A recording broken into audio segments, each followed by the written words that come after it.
in Boston as a teaching fellow, and I love the time that I spent with AmeriCorps, and those were some of the most instrumental times of my years, and really helped me to develop as a professional and really get into the career pathway that I am in right now. And it's been a pleasure being a part of AmeriCorps in a different way and being able to support and guide AmeriCorps members into what they love and what they're passionate about. And I hope that we can talk a little bit about that today as we're talking about self-care and community care. I know you all know the title of this presentation today, but I wanted to kind of start with what this means to us as a community, what self-care and community care means to you.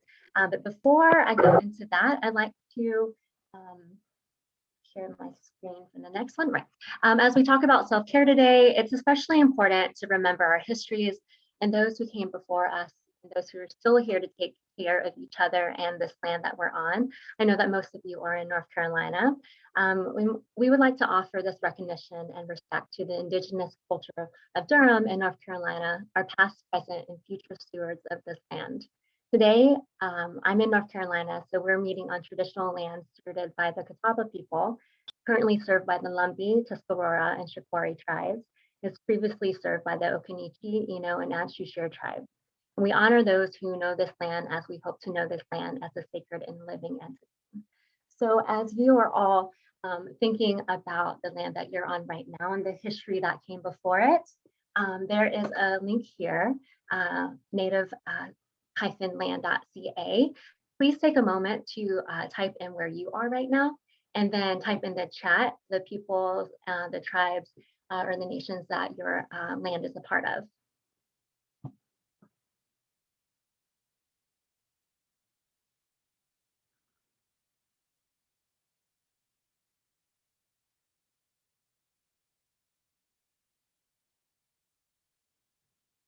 I like what Gabe did is put the Eno people and also where Gabe is right now. So you can also put your city.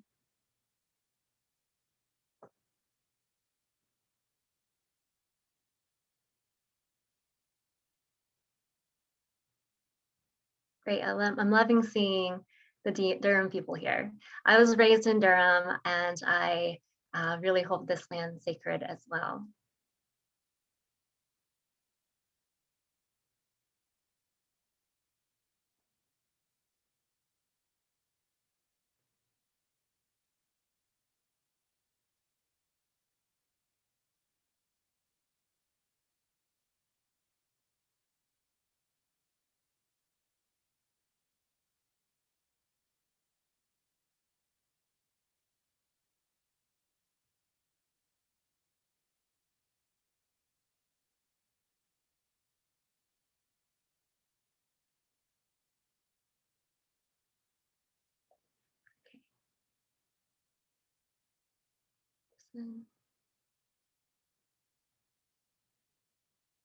Okay, thank you so much for taking a moment for that land acknowledgement. I hope that this is a practice that you can continue on within your service and in your practice as well.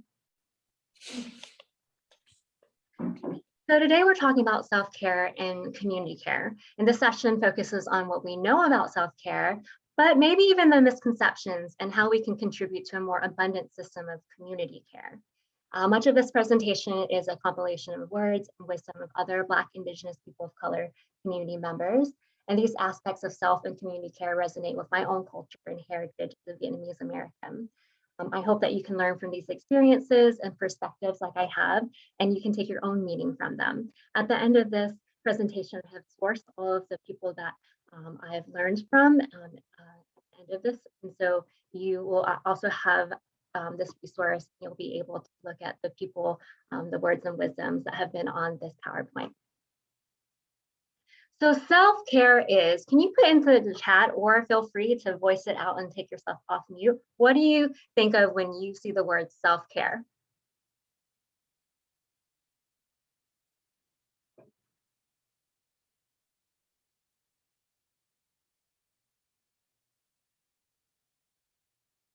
Feel free to put it in the chat or take yourself off mute. Resting, lots of naps. Having a way to find peace, relaxing. sleep, spending time doing something that makes you happy, stress-free, restful, filling your cup before you fill someone else's. That's a great analogy. Living and acting with intention. It's really great too. Thinking about intention and also impact today. Checking in with yourself regularly, loving yourself. We all need that. Not overexerting yourself. I'll take a few more. What about some activities that you might think of? Taking a break. Meditation, walks in nature, cooking. I know Katie and I were talking about earlier about gardening, adult coloring books. Great. So you all are experts at self-care. I don't even need to be here. All right. So we've got in the next slide, we've got, if you look up Google and you look up self-care, there are going to be different Instagram posts, I guess TikTok now. I'm not on that, but I'm sure that's what you're doing as well. And then you see different images like this where there's meditation, you're staying active, you're really focusing on yourself. You're focusing on face masks and hair masks. You're reading, you're listening to podcasts, you're doing yoga, you're drinking coffee, drinking tea, you're cooking, you're baking, you're taking baths, you're taking naps, all of those things. And what we see here is that there's a little bit of a Western European centric depiction of self-care. That when we look it up on Google, when we're seeing it on the mainstream, we're seeing more of those Western themes. And not saying that these aren't great ways to take care of yourself, but today let's push ourselves to think about maybe what this care might look like, not just for ourselves, but in the community. And we can really push ourselves to think beyond what we originally thought of as self-care. So here's the thought. This is a really great definition on being in your body. You are responsible for yourself. It's your job to regulate, nurture, and sustain yourself. You do this by self-keeping. Self-keeping is the way in which we take full ownership of our bodies, our healing, and our impact on those around us. We do this by attending to our needs, admitting when we mess up, and claiming our right to ask for help. So we're going to be viewing a few perspectives on self-care, and we're going right now from the individualistic view of self-care and kind of thinking about what we are, the conceptions of self-care on our bodies, on ourselves, and that impact. But somebody had said earlier, intentionality. We want to consider the intention of self-care, and we want to consider how we as individuals affect those around us. And so give me a thumbs up if this definition is a new way for you to look at self-care. So the act of regulating, nurturing, and sustaining yourself, thinking about your bodies, your healing, and your impact. This might be a new way for you all. I know that it was a new way for me. So another definition of self-care from Outreach Toronto, I know a few of you are in art programs, a community organization defines self-care as creating and maintaining practices to help you sustain your energy and your spirit. Our understanding of self-care needs to be widened as what it's come to represent isn't what the practice initially sought out to create. This can be done through various practices that may work for different people, ranging from bubble baths to learnings from ancestral traditions like food or art. Self-care can often be weaved into many traditional and cultural practices of Black Indigenous people of color, as these are often tools of healing, remembering, or even resistance. So now we're thinking about self-care in time and how over time the original intent of self-care might have gotten lost through the mainstream. And today we really want to think about what was the original intent of self-care? Where did that come from? And from Outreach Toronto, they're saying that it's healing, remembering, and even resistance.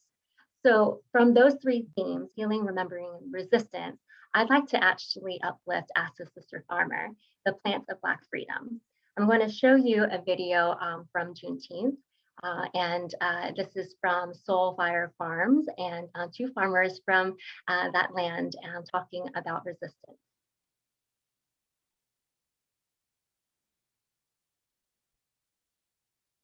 number 12. And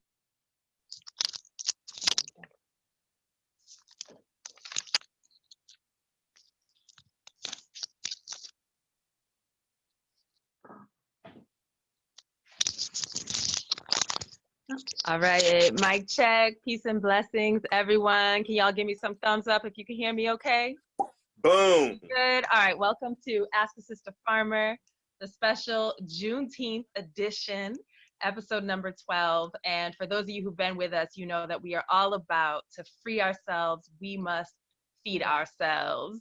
We are building on the legacy of our ancestral grandmothers who braided seeds and promise into their hair before being forced to board transatlantic slave ships, believing against odds in a future of tilling and reaping on the land, and believing that we, their descendants, would exist to inherit that seed, to carry that forward. So honored and excited to be collaborating with the Hunger for Justice series all day today. We had some amazing, badass Black presenters all day and more coming up, so definitely stay tuned. And the theme of today's Ask a Sister Farmer is the plants of Black freedom. So I am joined today by my most wonderful, dynamic, beautiful womb sister, Naima Penniman, right here. And together we are going to collaborate to tell you some wonderful stories about the plants of Black freedom. We are broadcasting today from Soulfire Farm, Mohican Territory, Rensselaer County. I'm Leah Penniman. My pronouns are Lee, she, ya, and eye. And I'm going to hand it over to the wonderful Naima to introduce themselves as well. Greetings, fam, and celebrations to all the freedom fighters out there. My name is Naima Penniman. I use all pronouns, and I'm proud to serve as program director here at Soulfire Farm and be a steward of Wild Tea Community Farm, and here representing Black freedom and queer liberation. All right, family. So today, for my tip, I want to talk to you a little bit about a couple of plants that are part of our Black freedom struggle. And for this, we need to go back. Thank you, Kathy. Back before Juneteenth, to one of the older freedom struggles, which took place on the island of our ancestral mothers, which is Haiti, the lands of mountains, right? And so for folks who don't know, slavery in Haiti was of a particularly brutal archetype, let's just say. They had figured out, the French enslavers had figured out that it was actually more profitable to kidnap and import new bodies from Africa than it was to allow people the conditions to live long enough to have children. So the life expectancy on average in Haiti was 21 years old. Just when you think about that, 21 years old was the life expectancy. So these are the conditions that one of our ancestors found himself in as one of the 12.5 million people who was kidnapped and forced to work. And this ancestor's name was Makandal. Now, Makandal was just a powerful being. I mean, by the time he came to Haiti, was already fluent in Arabic, had deep, deep botanical knowledge. And he got, onto the plantation in Hispaniola and was resisting from jump, was doing work stoppages, was organizing protests, had escaped many times out into the mountains to join the Maroon community. And many times he was caught. And one time they even attempted to, and he escaped from that. And in the escape, actually lost an arm. So he was living his life with one arm, going back and forth between escape and bondage. He managed to amass an army together with his comrade, partner in crime, Mama Brigitte. They amassed an army of 50,000 warriors, people who were resisting slavery. And they didn't have any weapons. They tried to get some guns, from the higher class, what they called mulats, and they refused to get them guns. So they didn't have anything. All they had was their knowledge of plants, right? And what they organized, and so we're talking about the plants of Black freedom, right? What they organized was essentially a mass poisoning in order to win their liberation. And some of the plants that were involved in the compound, right, included the ackee fruit, because the unripened ackee fruit causes what was sometimes called Jamaican vomiting sicknesses, which can lead to coma and death. They used the velvet bean, they used the black nightshade, they used the sasswood or moavi, and they went against these people who had been, and trigger warning, because this is torture we're talking about, like these enslaved people had been subject to being drowned in sacks, they've been subject to being rolled down hills in barrels studded with spikes, they've been subject to being boiled alive in cane syrup. I mean, these are the conditions. And they coordinated on one night an attack of thousands. And it so upended the system, it so upended the structure, this powerful resistance based on plant power, you know, that the enslavers were trying to put out laws banning folk medicine. They were trying to put out laws banning night gatherings, but this just continued. And eventually, after many years of this, the enslavers did manage to capture Mama Brigitte and Macandal and burn them at the stake. And witnesses say that when those flames reached up towards our ancestors, Macandal turned into a mosquito and escapes, pledging revenge, saying, I'm going to come back in one generation and I'm going to finish this fight. Mama Brigitte became a Lua, or like an Orisha, right? And so she lives with us in our worship today. And true to his word, Macandal, one generation later, 1791, is showing up, bringing some yellow fever. And I will tell you why that matters, because August 1791, right, our ancestors get together at Bois Caïma to start to plan for the revolution. They said, enough is enough. We would rather die than continue in these conditions. They called on all their gods from all their regions, from all their lineages. They made their offerings, their sacrifices, their prayers, and they pledged a pact, like, we are going to fight until we are free, or until we have transitioned to the ancestor realm. And there was another plant that helped them out, and this is what I brought with me today. So this plant is called basil. It is the king of herbs. Basil is the king of herbs. They actually used an African blue spice basil. This here is a Prospera basil that used for pesto, but similar properties. So they had this basil plant with them, and of the many, many things that basil does, right? We know it reduces anxiety, we know it helps with digestion, etc. But basil is powerful for increasing your eyesight and clearing up eye conditions. So both a tea taken of the basil as well as a tea that washes the eyes will help you to see better at night. And mind you, our ancestors, these revolutionaries, they were organizing at night, they were fighting at night. So they were using the basil in order to fortify their eyesight and in order to reduce their anxiety, increase their strength and commitment. And, you know, it took a bunch of years. It took till 1804, but indeed, this bunch of people who were armed with just fire and plants eventually conquered the most powerful army in the world at the time, which was the French army, Napoleon's army. They were later attacked by the Spanish and the British. They defeated them too. And they formed a free Black republic that had outlawed slavery in its constitution. This inspired over 500 uprisings of enslaved people around the world, right? And so we are so excited to be celebrating Juneteenth, to be celebrating 1804, to be celebrating Black liberation and the role that plants has. Now, just a little bit more on my tip. If you do want to grow basil and use it for its medicinal purposes, it's very good to make it into a tea. So the steps in making basil into a tea is that you're going to take this basil and then dry it. So what I do is I hang my herbs in a bunch upside down. I have some strings, you know, I'm looking at some right now on my ceiling. And so I hang it upside down until it's dry and crispy, right? And then the next step that I'm going to do is called garbling. So you get a screen like this, and you rub the herb across the top of the screen so that it presses down through the holes, and that allows you to have more surface area on your herb, which is better for tea, and it also packs easier to work with.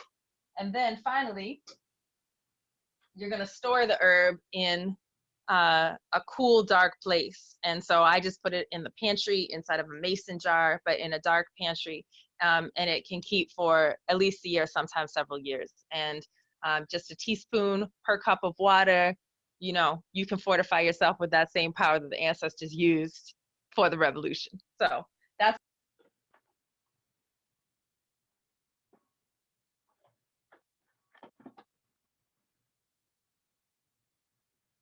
Okay, thank you all for taking the time to listen to the Plants of Black Freedom. I know that this is a very heavy experience and perspective, but it's also very liberating to think about how self care and community care is actually related to our ancestors and our histories. And I think it's very appropriate that we began our time together with acknowledging the land and the stewards of our land and honing into the histories of the people of our lands, because we can learn so much from those traditions and those ancestors. And so, who knew that tea was born out of revolution? Who knew that when you're drinking your tea at home, that it has roots in revolution and liberation? And I think over time, we forget about these histories and we forget about the original intent of the things that we do to take care of ourselves.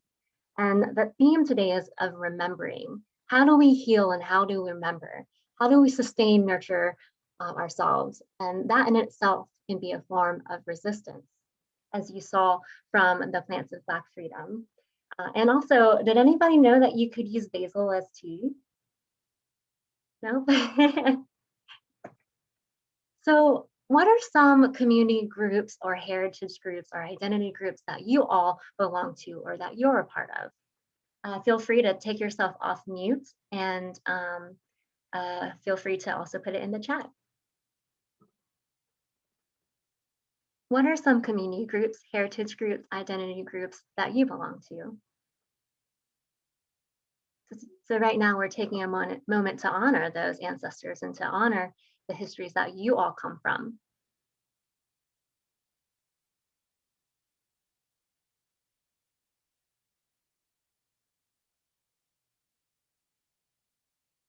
And while you're putting your messages in the chat, I'll also share that I identify as Vietnamese American and growing up in the South of America. And I identify with being an immigrant and a refugee and having a home here in Durham, North Carolina, but also having a home in Da Nang, Vietnam.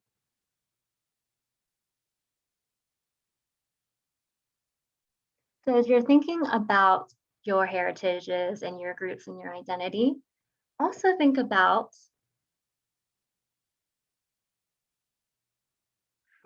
what are some fond memories that you have of your family or your friends or the community that you grew up with? What are some fond memories that you have? For me, when we came to North Carolina, when we came to Durham, some of the earliest memories I have is similar to the sister farmers, is that we grew our own garden and we were living in poverty. And at the time, as a kid, I didn't know that we were poor. All I knew is that we had what we needed to sustain ourselves. And we had a garden of cucumbers and pennywort and all sorts of different things that we would make a bowl of rice and we would be able to boil or saute the things that came from our garden. And from that tradition is food. We would have rice every day and we would invite people to come over and share what little we had, because that was a part of our tradition of keeping each other together and keeping each other fed and nourished.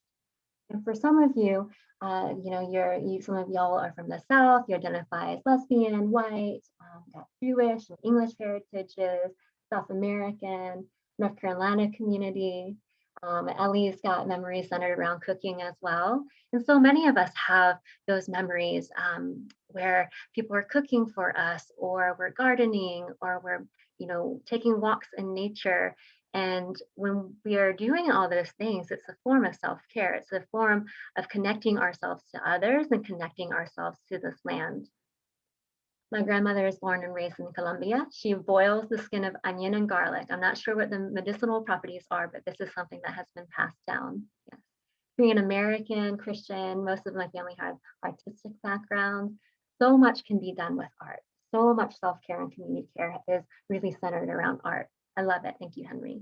I've moved around quite a bit, but feel very proud of Michigan being my true home. Fantastic.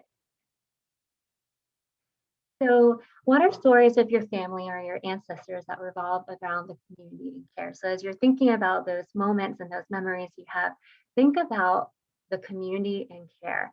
What of your memories are revolved around the community and revolved around care.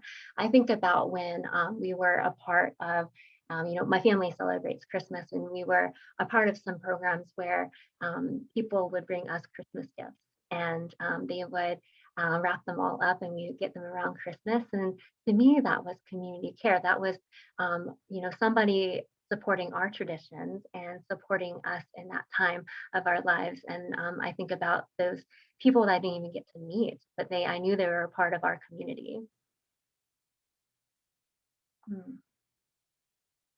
Okanichi from the Saponi Nation, I remember our powwows, and we still have them. And at Duke, we actually have them too. I know that we have a few powwows that happen during the year. Making dumplings with my family. I also have that. I also love making dumplings with my family. During the Lunar New Year, usually that's in January or February of our calendar year, we'll make food together, and that's a time where everybody takes off and they're invited to go to their homeland or their hometowns, and everybody's doors and their garage doors, they're all open, and anybody and everybody in the community is invited to come, and they just walk in and out. And that in our tradition is bringing fortune to your life, and bringing good luck to your life as well. And so, not sure how healthy this is, but every Sunday and every holiday, my huge family would get together and eat, laugh, and talk for hours. Also drink. That's okay too. Yes, I think it's pretty healthy. All right, so thank you all for sharing those parts of yourselves. Those are your backgrounds, those are your histories, and that's what really grounds us in the work of self-care and community care. So how do we move beyond just thinking about ourselves, self-care, that we sustain ourselves, heal ourselves? Growing up, I had no notion of the now inescapable concept of self-care. Now, especially in our current political climate, we are captivated by this inescapable trend. It's both a very real need and survival skill, as well as a band-aid for the failures of a government to serve its citizens with adequate health care. While I understand and have even indulged in the retreat and heal self-care approach, in a time when my community feels under constant violent attack, it's never felt more inadequate. But modern definitions of self-care are designed to serve those who understand the self and mental well-being as individual. Because of that, it particularly fails people with community-centered notions of personhood, people who, not incidentally, are marginalized and as a result at greater risk. So we're thinking about self-care that might not always serve us as individuals, because we're also ingrained and connected to the community around us. So when we think of self-care as something that is just about us, it's harder for us to take care of ourselves. We'll go to the next slide. So too often self-care in our organizational cultures, like our universities, our workplaces, it gets translated to your individual responsibility to leave work and school early, or go home alone and go take a bath, or go to the gym, eat some food, and go to sleep. So we do all of that self-care to return to an organizational culture where we reproduce the systems we are trying to break, where we are continually reminded of our own trauma or expose and absorb secondary PTSD or post-traumatic stress disorder, and where we can then feel guilty or punished for leaving early the night before to take a bubble bath. So in this culture, we're expected to take care of ourselves and only ourselves, and we don't ask for help anywhere else. So self-care as it is framed now leaves us in danger of being isolated in our struggle and our healing. Isolation of yet another person, another injustice, is a notch in the belt of oppression. A liberatory care practice is one in which we move beyond self-care into taking care of each other. And you might not have started this presentation with me thinking that we were going to talk about oppression. And this is a really clear example how when we only think about when we only care for ourselves in isolation, we are doing an injustice to ourselves and our community. And to achieve liberation, we really have to move beyond that, and we have to move into taking care of each other. And I do want to acknowledge that a part of this is healing. And during this pandemic and during the racial tensions and injustices of our country, you might have witnessed on the news and around our state that people are taking care of each other. People now more than ever are trying to heal themselves and their communities. So what can self-care be like in times of change, resistance, and social action? The work that you all are doing as AmeriCorps members, you're changing outcomes, you're resisting injustice, you're engaging in social action. And it's not easy work. In fact, it can really take a toll on you if your self-care is in fact isolated. So it's especially important to take care of yourselves in the work that you're doing as a community. So there is a growing rumble of yearning for healing in our movement work. Oppression and trauma do influence our well-being. Ongoing generational trauma and violence affect our communities, our bodies, our hearts, minds, and spirits. Racism, sexism, classism, it eats at our very beings. This leads us to seek care. We know this. Our bodies know this.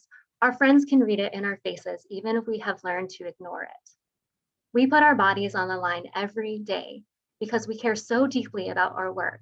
From hunger strikes to long marches to long days at the computer or long days organizing on a street corner.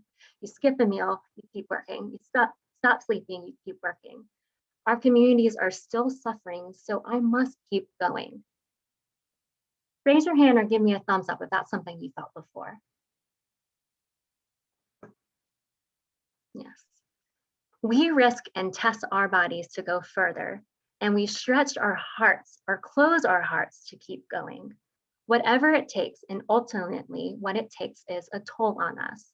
This will lead us to seek care. So raise your hand or give me a plus on the chat if you felt like you've had to close your heart or stretch your heart in this way. I've had to stretch my heart for sure. Thank you for sharing. In his letter from a Birmingham jail, Dr. King says, I am cognizant of the interrelatedness of all communities and states. I cannot sit idly by in Atlanta and not be concerned about what happens in Birmingham. Injustice anywhere is a threat to justice everywhere. In that same spirit, can we be cognizant of the interrelatedness of our own bodies, of our own well-beings? I cannot sit and read a manifesto for liberation of mind without going deep in healing for liberation of body and spirit, all connected. I cannot sit and care for my body without being concerned with what happens to the bodies of my sisters. We are connected. Can we understand how creating another world will require, or rather demand, our well-being? From small town collectives, national organizations, to strategy and pop-ed sessions, to shared meals and parties, it's our responsibility, not as individuals, but as communities to create structures in which self-care changes to community care, in which we are cared for and able to care for each other. So this is really taking the responsibility and saying that we can create these structures for us and for our community, and that we don't only have to rely on ourselves or somebody to give us permission. We're really creating these structures for ourselves and our communities. So what is self-care when we interrupt and transform the systems that are keeping us oppressed, the systems that are not letting us take care of ourselves, not letting us take care of our communities, not letting us create the solutions that make sense for us, and not listening to our ancestors and our histories and the land that we're on. For my own well-being, I must remember my sense of self has always been and needs to remain plural.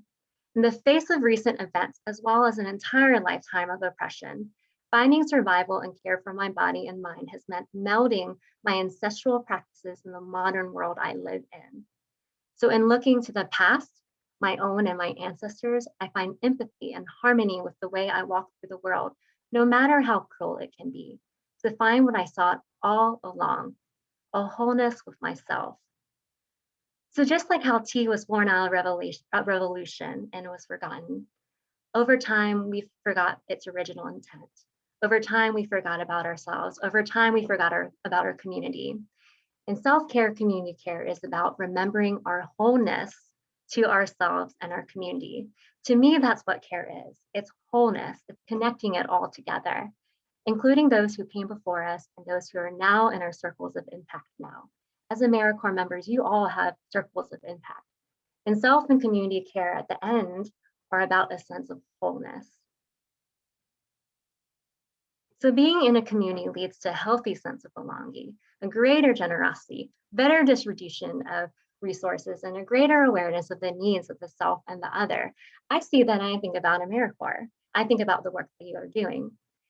In community, the needs of the one are the needs of the many. In community, one does not worry excessively about one's intimate relationships because you're not left to confront your problems alone. You're not alone. So what you are doing, you all have the answers, and your community has the answers. And many of you have mapped out the assets and strengths of your community. And that includes the ways that they have historically taken care of each other. So I would love to uplift another Black woman, and this is Angela Davis. So she's going to help us reimagine and reach a time of freedom. There is no way I could say the same words that she says. So I'm just going to leave it to her.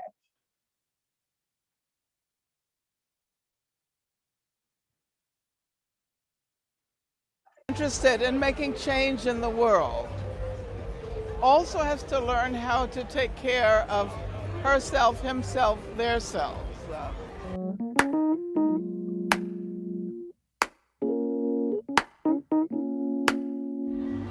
For a long time, activists did not necessarily think that it mattered to take care of themselves in terms of what they eat, in terms of mental self-care, corporal self-care, spiritual self-care. I know that there were some people who emphasized it. I'm thinking about one of the leaders of the Black Panther Party, Erica Huggins, who began to practice yoga and meditation in the 70s. And she encouraged many people, including Huey Newton and Bobby Seale, to join that practice. I think they did a little bit of it, but I think our movement would have been very different had we understood the importance of that kind of self-care.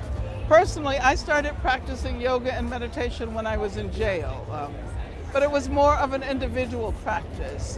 Later, I had to recognize the importance of emphasizing the collective character of that work on the self.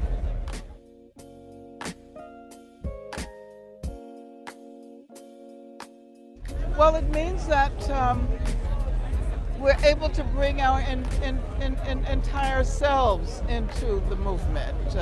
It means that we incorporate into our work as activists ways of acknowledging and hopefully also moving beyond trauma. It means a holistic approach, I think.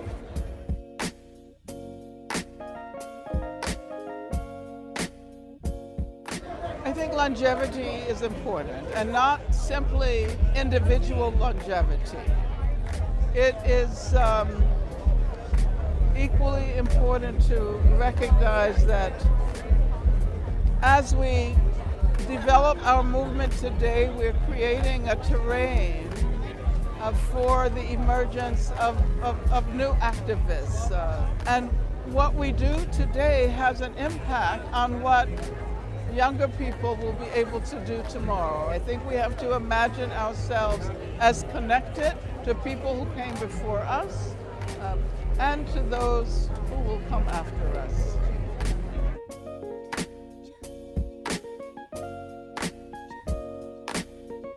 Black people all over the world have been subjected to the most unimaginable forms of violence, slavery, torture.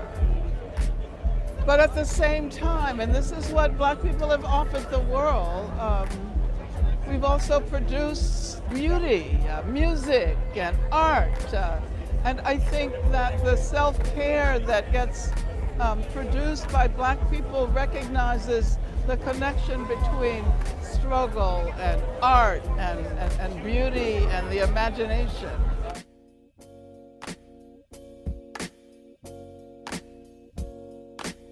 it's very dangerous. It's very dangerous not to recognize that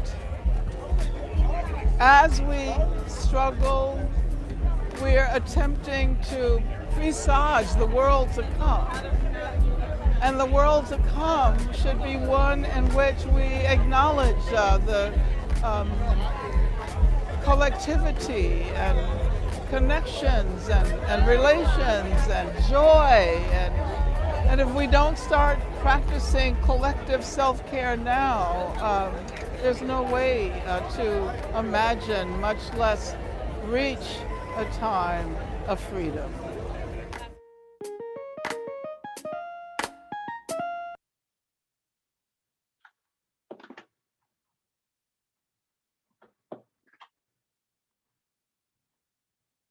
Okay.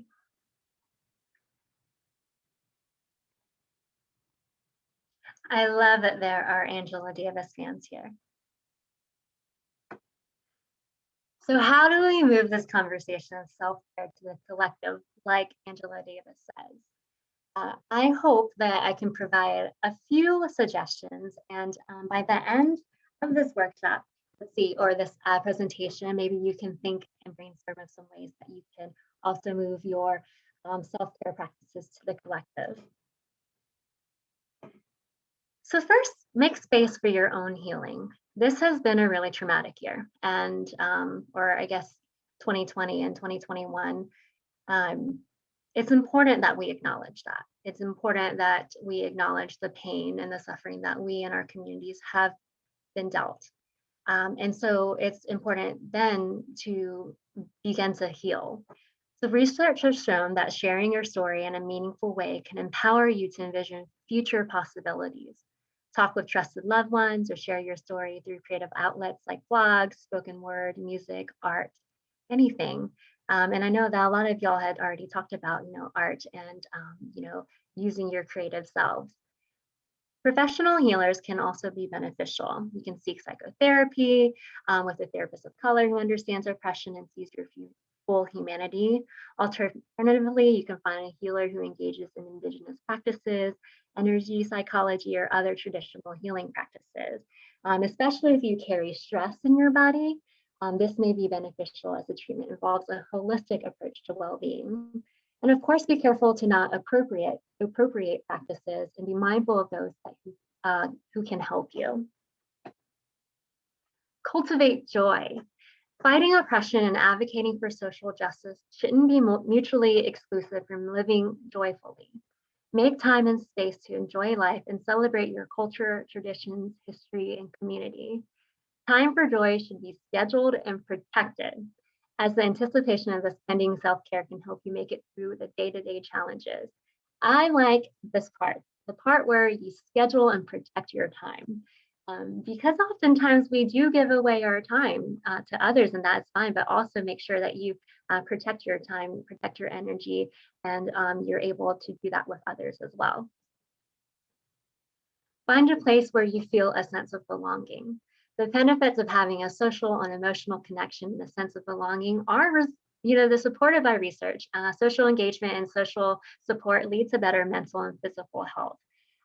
And in spaces like these, when we're on Zoom, it's a little bit different, but you can still build community online and virtually, and actually might even open up doors for others. Develop a sense of community where you feel supported, seen, and like you can be yourself more fully. And that is a beautiful thing. When you feel belonging, you can actually be yourself more fully. You don't have to have any restraints. And that can be really powerful and impactful for you. Engage in small acts of empowerment. Taking even small steps to support Black, Indigenous people of color can be empowering for both you and the recipient of your actions. For example, support businesses of Black, Indigenous people of color through your choices and purchases, or when deciding where to volunteer your time. You can also amplify voices and perspectives through your everyday social media interactions. And then you can make sure that you are citing and uplifting the words and wisdoms of these scholars. Get involved in local community-based activism and advocacy. As long as you're not wearing your AmeriCorps logo, advocating at the community level can also be empowering for yourself and your community. For example, if you have children, participate in diversity and inclusion efforts in your child's school. You can share resources, talk about privilege, oppression, and social justice. Think about how schools are and the system of schooling is now, especially during the pandemic. Support people who understand these perspectives for elected offices or allies who are advocating for these issues. So those are a few ways that you can think about taking your self-care and putting it into the collective. But as individuals and with your own experiences, what are ways that you're willing to contribute to your community care? Is it with your strengths? Is it with organizing? Is it with your skills? Is it with your time? Is it with your money? Think really intentionally about those things. And I'd like for you to kind of brainstorm. You can either Google self-care or think about the common practices. You can scroll up into the chat and look at the common practices that you all picked out for self-care. And now you can brainstorm ideas that can turn these practical self-care items into community care. So for instance, I had talked about a little bit earlier that I had the tradition of eating and cooking together, of gardening, opening up our homes. So I kind of brainstormed for myself based on those traditions. What can I do with my community in collaboration with my community to care for each other? So I was thinking about farm shares and the gardening that we've done. I was thinking about mutual aid and spending money, instead of spending money on myself, spending money in our mutual aid systems. Volunteering at food banks, organizing and uplifting other Black, Indigenous, and people of color, through affinity groups, ensuring people know, well, this was a little bit earlier about the census. I was thinking about the census before and how demographics really affect our communities. And then just having conversations, opening up my home for conversations and dialogues and practices. So those are the kind of things that I was thinking about and brainstorming to take the practical self-care items that I do and turn them into community care. And so think about for yourselves, what are commitments that you can make to contribute to community care? What are these different aspects of strengths, organizing skills, time, and money are you able to contribute to your community? And these are just 5 different aspects. There are probably more. So take a few moments in our last moments together. Think about what you can commit to. Think about how you can turn some of the things you talked about earlier from self-care to collective care. And then put them in the chat.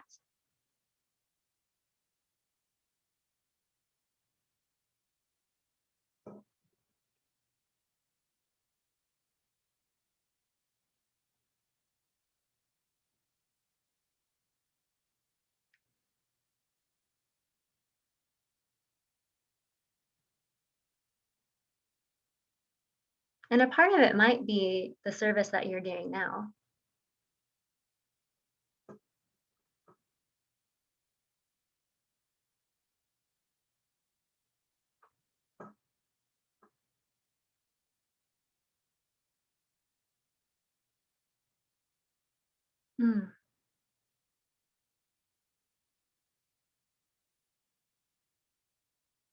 Thank you, Ole. I know a lot of doulas actually. They do really amazing work, and that work is super supportive of the community. And then I have known doulas too who have served as doulas and then have gotten their own doulas as well through their through those connections. So it's really that's a really clear example of caring for others and then somebody else caring for you.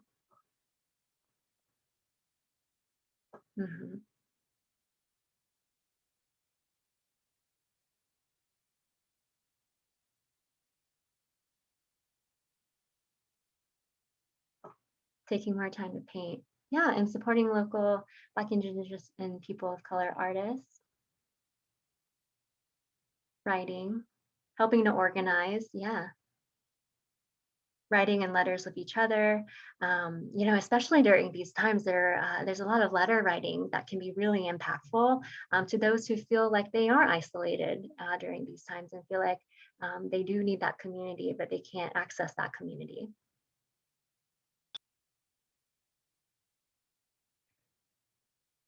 Taking time to make my own art and empowering my students to also make art, support local art. I love that, yes.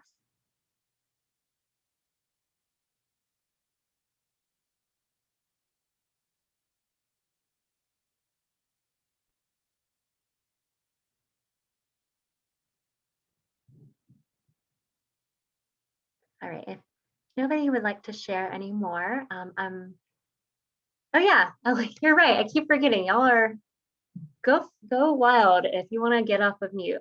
This is actually the end of the presentation, so I'd love to take any remaining times for questions or any thoughts, just to really open up the space for you all to get off of mute and talk to each other.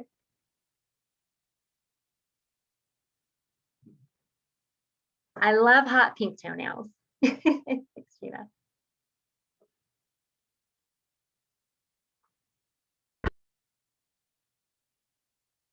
Yes, I love it. Hygiene drives, reading to book clubs, tutoring, exercising, activities with the team. It's going to be a lot easier when the weather starts getting warmer too. I think we're all hoping and praying for that. All right, well, does anybody have any questions or thoughts or reflections before we leave? I'll go ahead and take this one. This was a great presentation. Thank you, I'm glad. And I can't take credit for it. It's really the wisdom of those around me. I did have one question for you, Chi. Yes, Ellie. Kind of thinking about, like the mission of AmeriCorps, and a lot of the things that a lot of us do is centered around the sustainability of our programs that we work for. But, I know you're an AmeriCorps alum. How did you kind of start this journey of figuring out how to build sustainable practices for yourself? And like, what kind of moved your mindset to make sure that you prioritize this work for you? I'll start with my family. I think that's, I don't know if you can see, but right behind me are pictures of my family. One in the middle is a picture of my grandfather in Vietnam, and my mom and my uncles. And it was a picture from the 1940s, before the war in Vietnam. When the soldiers came to Vietnam, and when the war was going on, all of my mom's things got burned, and their houses and villages were burned down. And this is one of the only pictures that I have of my grandfather, and it reminds me of the time before the war. I take my heritage along with me wherever I go. And when I was an AmeriCorps member, I actually ended up serving in Boston with a community of Vietnamese students and Vietnamese parents and families and caregivers, because a lot of them had relocated to Boston. And I connect my experiences and my history to the history of those who are around me. And I feel really connected in that way. And so much of the work that we do, whether it's with our communities, whether it's in AmeriCorps, is that connection. And we get so much from that connection. I think we as human beings want those connections with each other. We want to hear each other's stories. We want to build with each other and make this world a better place for everybody. And I don't know, I think for me, it's those connections and remembering my history and how that influenced me as an individual, and how that history of other people that we are supporting is very much ingrained in who they are. So I hope that answered your question, Ellie, but that really is, I think about, that was the pivotal moment in my service as an AmeriCorps member. Just being with a community of students who felt like they had not been heard and did not feel like their voices had an impact, and in their families too. And for me to be able to connect with them in that way was really beautiful.